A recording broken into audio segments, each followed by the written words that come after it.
नमस्कार, मैं Shivani. Non stop 30 खबरों में आपका स्वागत है। चलिए जानते हैं देश और विदेश से जुड़ी खबरें।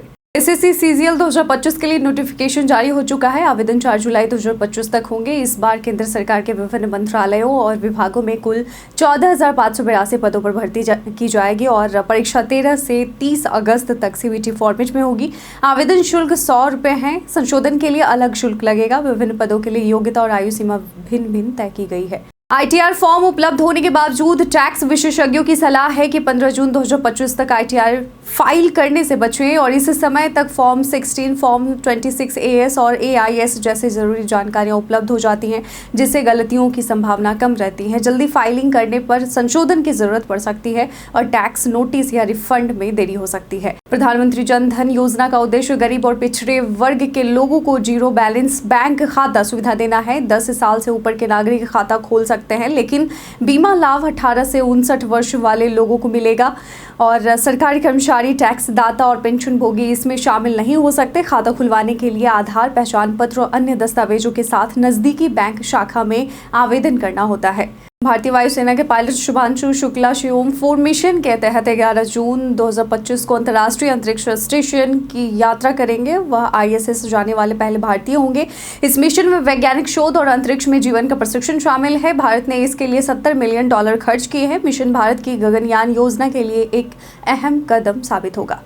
वित्त मंत्री निर्मला सीतारमण ने बताया कि एसपीएमसीआईएल ने वित्त वर्ष 2024-25 में आरबीआई को 3.4 मीट्रिक टन शुद्ध सोना दिया, जो जब्त और दान में मिले सोने से तैयार हुआ है और यह सोना अब आरबीआई के गोल्ड रिजर्व का हिस्सा होगा। साथ ही एसपीएमसीआईएल ने बीते वर्ष भारी मात्रा में नोट, सिक्के और पासपोर्ट बनाए। कंपनी को नवरत्न दर्जा मिलने की संभावना है। पीएम किसान सम्मान निधि योजना की 20वीं किस्त 20 जून को आने की संभावना है। केवल पंजीकृत किसानों को ही 2,000 रुपये की राशि मिलेगी। सरकार ने किसान रजिस्ट्री को अनिवार्य कर दिया है, पर अब भी लगभग 47% किसान बिना पंजीकरण के हैं। किसान मोबाइल ऐप, पोर्टल या जन सेवा केंद्र से पंजीकरण करा सकते हैं। योजना में सालाना 6,000 रुपये की सहायता दी जाती है। भारत ने स्विट्जरलैंड, नॉर्वे, आइसलैंड और लिंचेस्टीन के साथ फ्री ट्रेड एग्रीमेंट पर हस्ताक्षर किए हैं। इससे 90% उत्पादों पर सीमा शुल्क हट जाएगा, जिससे स्विस घड़ी और चॉकलेट जैसे आयातित सामान सस्ते होंगे। सितंबर से यह एग्रीमेंट लागू होगा और भारत में $100 अरब से ज़्यादा निवेश की उम्मीद है। कृषि उत्पादों और किसानों के हितों का भी विशेष ध्यान रखा गया है। सेंट्रल बैंक ऑफ इंडिया ने अप्रेंटिसशिप के 4500 पदों पर भर्ती निकाली है। पात्र उम्मीदवार 23 जून 2025 तक nats.education.gov.in पर जाकर ऑनलाइन आवेदन कर सकते हैं। आवेदक की आयु 20 से 30 वर्ष होनी चाहिए और न्यूनतम योग्यता स्नातक है। आरक्षित वर्ग को आयु सीमा में छूट मिलेगी। आवेदन से पहले NATS पोर्टल पर रजिस्ट्रेशन अनिवार्य है। केंद्रीय मंत्री नितिन गडकरी ने उड़न बस, फ्लैश चार्जिंग इलेक्ट्रिक बस और सस्ते किराए वाली परिवहन सेवाओं की योजना साझा की है। दिल्ली NCR में उड़न बस का ट्रायल जल्द शुरू होगा, जबकि नागपुर में पहली फ्लैश चार्जिंग बस शुरू की जाएगी। यह नई तकनीक ट्रैफिक समस्या को कम करेगी और यात्रियों को कम खर्च में तेज, सुविधाजनक यात्रा का अनुभव देगी। वेस्टइंडीज के विकेट कीपर बल्लेबाज निकोलस पूरन ने 29 साल की उम्र में अंतर्राष्ट्रीय क्रिकेट के तीनों फॉर्मेट से संन्यास की घोषणा की है। उन्होंने इंस्टाग्राम पर एक भावुक पोस्ट के जरिए यह खबर साझा की। पूरन T20I में वेस्टइंडीज के लिए सबसे ज्यादा रन बनाने वाले खिलाड़ी रहे हैं। अब वे सिर्फ फ्रेंचाइजी क्रिकेट में हिस्सा लेंगे, जिससे फैंस को काफी निराशा हुई है। अक्षय कुमार, रितेश देशमुख और अभिषेक बच्चन की कॉमेडी फिल्म हाउसफुल 5 ने नेगेटिव रिव्यू के बावजूद सिर्फ 4 दिनों में 104.98 करोड़ की कमाई कर बॉक्स ऑफिस पर तहलका मचा दिया है। फिल्म ने 22 फिल्मों का रिकॉर्ड तोड़ते हुए इस साल की टॉप ग्रॉसर लिस्ट में जगह बना ली है। फैंस को फिल्म का ह्यूमर और स्टार कास्ट खूब पसंद आ रहा है। ब्लिंकिट के एक कर्मचारी ने रेडिट पर 10 मिनट डिलीवरी सिस्टम की असलियत साझा की है। उसने बताया कि पिकिंग टाइम, प्रेशर और प्रति आइटम प्रदर्शन के चलते स्टाफ पर भारी मानसिक और शारीरिक दबाव होता है।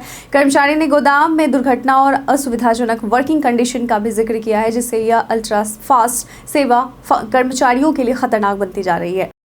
बिहार NMMSS 2025 परीक्षा का परिणाम घोषित कर दिया गया है। 19 जनवरी को आयोजित इस परीक्षा में 51,000 से अधिक छात्र शामिल हुए थे। छात्र और अभिभावक आधिकारिक वेबसाइट scert.bihar.gov.in पर जाकर रोल नंबर और एग्जाम डेट की मदद से रिजल्ट देख सकते हैं।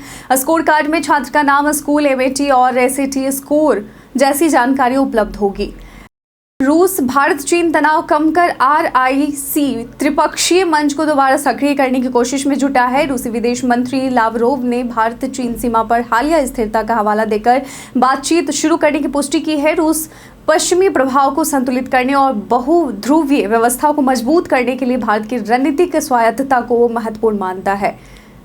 सिंगापुर के ऐतिहासिक श्री शिवन मंदिर में 48 दिनों तक चलने वाले महाकुंभाभिषेक अनुष्ठान की शुरुआत हुई, जिसमें 20,000 से अधिक श्रद्धालुओं ने भाग लिया। यह 1800वीं शताब्दी का प्राचीन मंदिर हाल ही में पुनः खोला गया है। कुंभम जल से अभिषेक की यह परंपरा हर साल श्रद्धा और भक्ति से मनाई जाती है, जिसे हिंदू समुदाय में विशेष महत्व प्राप्त है। चेन्नई सुपर किंग्स और महाराष्ट्र के कप्तान ऋतुराज गायकवाड़ जुलाई में यॉर्कशायर से काउंटी क्रिकेट खेलेंगे। यह सचिन, युवराज और पुजारा के बाद यॉर्कशायर के लिए खेलने वाले चौथे भारतीय बल्लेबाज बनेंगे। इंग्लैंड दौरे पर भारतीय टीम का हिस्सा रहे Gaikwad metro bank one day cup में भी उपलब्ध रहेंगे। उन्होंने इस मौके को अपने करियर का बड़ा अवसर बताया है। अब ड्राइविंग लाइसेंस में फोटो और सिग्नेचर बदलवाने के लिए परिवहन विभाग ने ऑनलाइन सुविधा शुरू की है। इसके लिए परिवहन.gov.in पर जाकर आधार लिंक, मोबाइल से OTP वेरिफिकेशन के बाद नई फोटो और सिग्नेचर अपलोड किए जा सकते हैं। 400 शुल्क देकर आवेदन जमा करना होगा। ध्यान रहे पुराना DL स्मार्ट कार्ड फॉर्म में हो और आधार से जुड़ा मोबाइल नंबर अपडेट हो। पतंजलि आयुर्वेद का किसान समृद्धि कार्यक्रम जैविक खेती, फसल विविधीकरण और पर्यावरण संरक्षण को बढ़ावा देकर किसानों की आय बढ़ा रहा है। कंपनी मध्य प्रदेश जैसे क्षेत्रों में बंजर भूमि को उपजाऊ बना रही है, बिचौलियों को हटाकर फसल सीधे खरीद रही है और डिजिटल साक्षरता बढ़ा रही है। इस मॉडल से ग्रामीण क्षेत्रों में नौकरियां और सतत विकास के अवसर जो हैं वो सृजित हो रहे हैं। ई-कॉमर्स कंपनी फ्लिपकार्ट को RBI से NBFC लाइसेंस मिल गया है, जिससे वह अब ग्राहकों को 50,000 से 10 लाख तक पर्सनल लोन दे सकेगी। इसके लिए उसने एक्सिस बैंक और IDFC फर्स्ट बैंक से साझेदारी की है। भारतीय नागरिक 21 से 55 आयु वर्ग 20,000 रुपये मासिक आय और अच्छे CIBIL स्कोर वाले ग्राहक इसके पात्र होंगे। लोन सीधे बैंक खाते में ट्रांसफर होगा। दिल्ली से अयोध्या के लिए वंदे भारत एक्सप्रेस एक तेज, आरामदायक और किफ़ायती विकल्प है। ट्रेन आनंद विहार से सुबह 6:10 से चलकर दोपहर 2:30 में अयोध्या पहुंचती है। चेयर कार का किराया 1,625 रुपये और एग्जीक्यूटिव चेयर कार का किराया 2,965 रुपये है। यह ट्रेन सप्ताह में 6 दिन चलती है और बीच में अलीगढ़, कानपुर और लखनऊ स्टेशन पर रुकती है। जुलाई 2025 से GST रिटर्न फाइलिंग की समय सीमा 3 साल तय कर दी गई है। इस अवधि के बाद रिटर्न फाइल करने की अनुमति नहीं होगी, जिससे ITC का नुकसान हो सकता है। GSTR 3B में ऑटो पॉपुलेट डेटा अब एडिट नहीं किया जा सकेगा। संशोधन के लिए नया फॉर्म GSTR 1A उपयोग होगा और यह बदलाव सिस्टम को अधिक अनुशासित और प्रभावी बनाने के लिए लागू किया जा रहा है।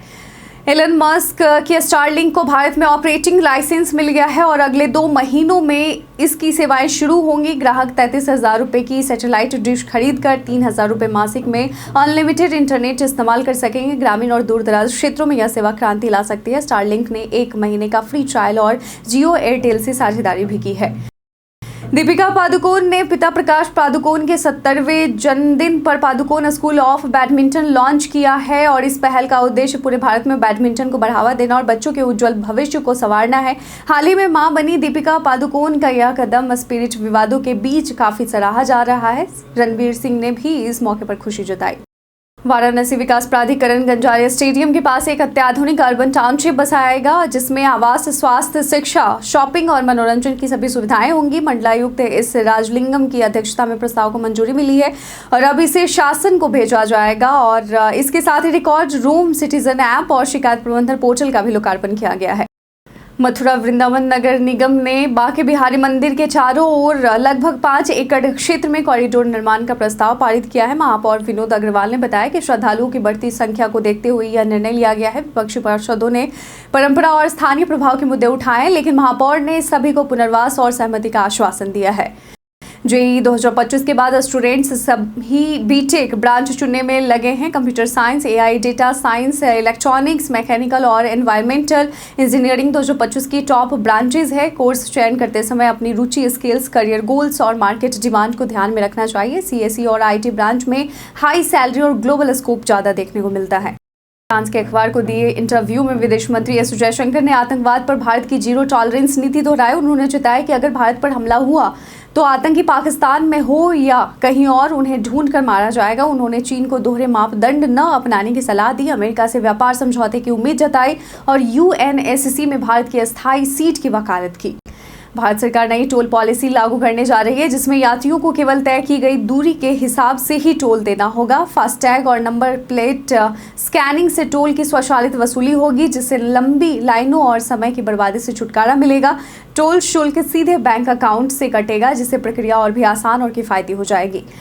2025-26 में पहली बार केंद्र सरकार ने मनरेगा योजना पर खर्च की सीमा तय की है। अब पहली छमाही में कुल बजट का अधिकतम 60% यानी 51,600 करोड़ रुपए के खर्च किए जा सकेंगे और इससे ग्रामीण रोजगार सृजन प्रभावित हो सकता है। सरकार के इस फैसले के पीछे कैश फ्लो नियंत्रण की नीति है, जिससे मनरेगा के लचीलापन में कटौती हो सकती है। प्रधानमंत्री नरेंद्र मोदी ने कहा कि बीते 11 वर्षों में भारत के रक्षा क्षेत्र में आधुनिकता और आत्मनिर्भरता पर जोर देते हुए उल्लेखनीय प्रगति हुई है। उन्होंने देशवासियों के संकल्प और नवाचार को भारत की मजबूती का आधार बताया।